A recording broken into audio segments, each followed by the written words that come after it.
Hi friends, எல்லாருக்கும் மாலை வணக்கம். அன்னைக்கு உங்கள்கிட்ட சொல்லியிருந்தேன், ஒரு பிங்க் கலர் ஃப்ளவர் பூத்திருக்கு, ஊட்டியிலேருந்து கொண்டு வந்தது அப்படின்னு சொல்லி.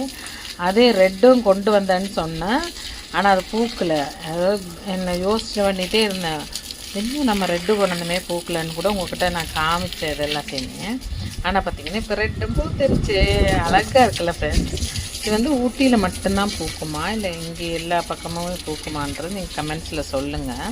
இன்னொன்று பார்த்தீங்கன்னா, நிறைய பேர் நான் அங்கேருந்து வரும்போதே சொன்னாங்க, பஸ்ஸில் பார்த்துட்டு இதெல்லாம் வராதுங்க, ஊட்டியில் தான் வரும் அப்படின்னு சொன்னாங்க. ஊட்டியில் இருந்தவங்க சொன்னாங்க. சரி, எனக்கு ஒரு டவுட், சரி பார்ப்போம், நம்ம வச்சு பார்ப்போம் அப்படின்னு சொல்லி வச்சு பார்த்தேன். அது பார்த்திங்கன்னா என்ன பூ சொல்லுங்க பார்க்கலாம்.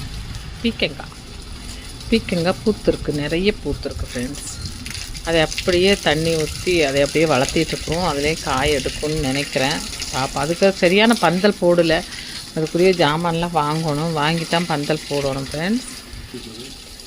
எது அதைத்தான் சொல்கிறேன், அது இப்படி தொங்க விடக்கூடாது, அந்து போயிடும். பீக்கங்காய் இதில் பாருங்கள், குட்டியாக ஒரு பீக்கங்காய் வந்திருக்கு.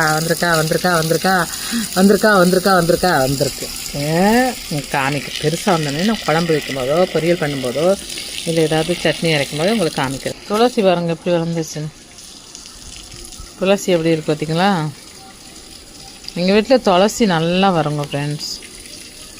இது வேறு துளசி நாங்கள் வெட்டிட்டோம், துளசி ரொம்ப இருக்குது அப்படின்ட்டு. கருவேப்பிலையை பார்த்தீங்கன்னா சூப்பராக வந்திருக்கா.